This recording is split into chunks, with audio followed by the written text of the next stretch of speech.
J'ai découvert que rien dans la vie ne vaut la peine si l'on ne prend pas de risques. Rien.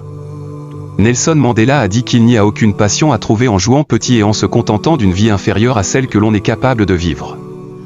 Maintenant, je suis sûr que dans vos expériences à l'école, dans vos demandes d'inscription à l'université, dans le choix de votre matière principale et dans la décision de ce que vous voulez faire dans la vie, je suis sûr que les gens vous ont dit de vous assurer que vous avez quelque chose sur quoi vous appuyer. Mais je n'ai jamais compris ce concept d'avoir quelque chose sur quoi s'appuyer. Si je dois tomber, je ne veux pas retomber sur quelque chose. Je veux tomber en avant. Je me dis qu'au moins de cette façon, je verrai ce que je vais frapper sans cohérence. Vous ne finirez jamais, alors faites ce qui vous passionne. Prenez des risques. N'ayez pas peur d'échouer. Il y a un vieux test de QI, qui consistait à dessiner 5 lignes avec un crayon à l'intérieur de ces 9 points sans lever le crayon.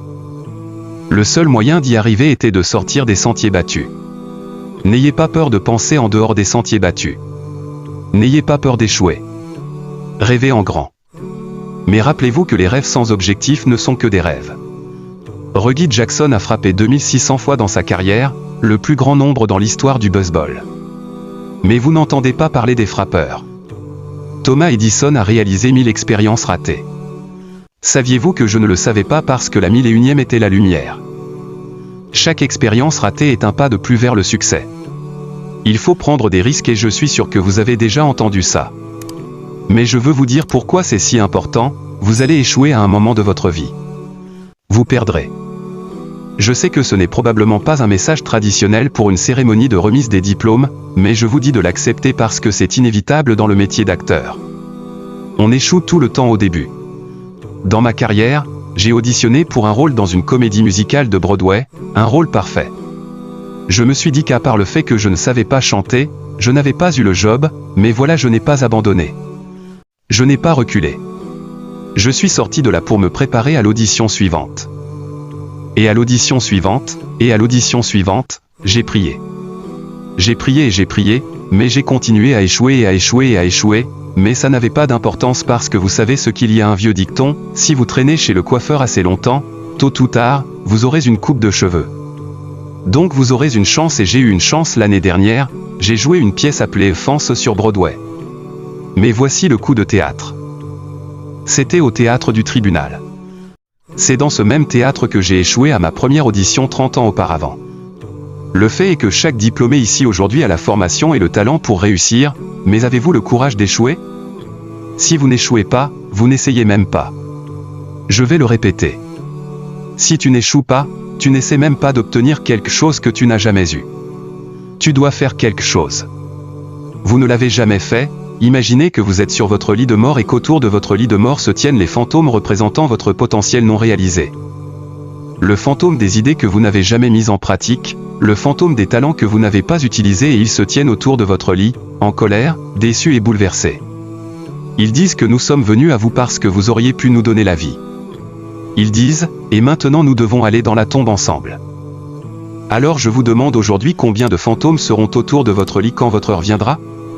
Je viens de rentrer d'Afrique du Sud. C'est un pays magnifique, mais il y a des endroits avec une terrible pauvreté privée qui ont besoin d'aide, et l'Afrique n'est que le sommet de l'iceberg. Le Moyen-Orient a besoin de votre aide. Le Japon a besoin de votre aide. L'Alabama a besoin de votre aide. Le Tennessee a besoin de votre aide. La Louisiane a besoin de votre aide. Philadelphie a besoin de votre aide. Le monde a besoin de beaucoup de choses et nous avons besoin de votre aide. Nous le voulons vraiment. Nous avons besoin de vous, les jeunes, parce que rappelez-vous ceci, vous devez sortir d'ici, vous devez donner tout ce que vous avez, que ce soit votre temps, votre talent, vos prières ou vos trésors. Qu'allez-vous faire de ce que vous avez?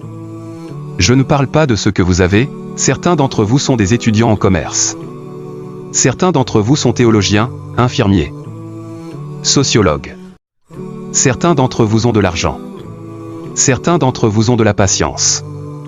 Certains d'entre vous ont de la gentillesse. Certains d'entre vous ont aimé, certains d'entre vous ont le don de la longanimité quel qu'il soit. Quel que soit votre don. Qu'allez-vous faire avec ce que vous avez en ce moment? Voici ma dernière remarque sur l'échec. Parfois c'est le meilleur moyen de comprendre où vous allez, votre vie ne sera jamais un chemin droit.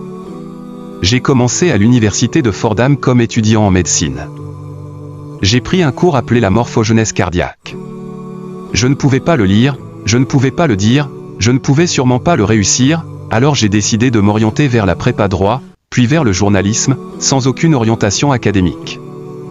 Mes notes sont parties dans leur propre direction. J'avais une moyenne de 1,8 et l'université m'a très poliment suggéré qu'il serait peut-être préférable de prendre un peu de temps pour moi. J'avais 20 ans. J'étais au plus bas et puis un jour, et je me souviens du jour exact, le 27 mars 1975, j'aidais ma mère dans son salon de beauté. Ma mère possédait un salon de beauté à Mount Vernon, et là, il y avait cette femme âgée qui était considérée comme l'une des aînées de la ville. Et je ne la connaissais pas personnellement. Mais je me regardais dans le miroir et chaque fois que je regardais dans le miroir, je pouvais la voir derrière moi et elle me fixait. Elle continuait à me regarder et à chaque fois que je la regardais, elle me lançait des regards étranges. Finalement, elle a enlevé le séchoir de sa tête et a dit quelque chose que je n'oublierai jamais. Elle a dit « Jeune garçon. J'ai une prophétie spirituelle. Elle a dit que tu vas voyager dans le monde entier et parler à des millions de personnes. Et dans les années qui suivent, tout comme cette femme le prophétise. J'ai voyagé dans le monde entier et j'ai parlé à des millions de personnes à travers mes films. Des millions qui, jusqu'à ce jour, ne pouvaient pas me voir, que je ne pouvais pas voir quand je leur parlais, et ils ne pouvaient pas me voir. Ils ne pouvaient voir que le film, ils ne pouvaient pas voir le vrai moi, mais je vois la jeunesse aujourd'hui et je suis encouragé par ce que je vois. Je suis renforcé par ce que je vois. Parce que prendre des risques, ce n'est pas seulement aller chercher un emploi, c'est aussi savoir ce que l'on sait et ce que l'on ne sait pas, c'est être ouvert aux gens et aux idées, aux chances que l'on prend, aux gens que l'on rencontre. Vous aimez la foi que vous avez, c'est ce qui va vous définir. Ne te décourage jamais. Ne te retiens jamais. Donne tout ce que tu as et quand tu tombes dans la vie, souvenez-vous de cette chute en avant.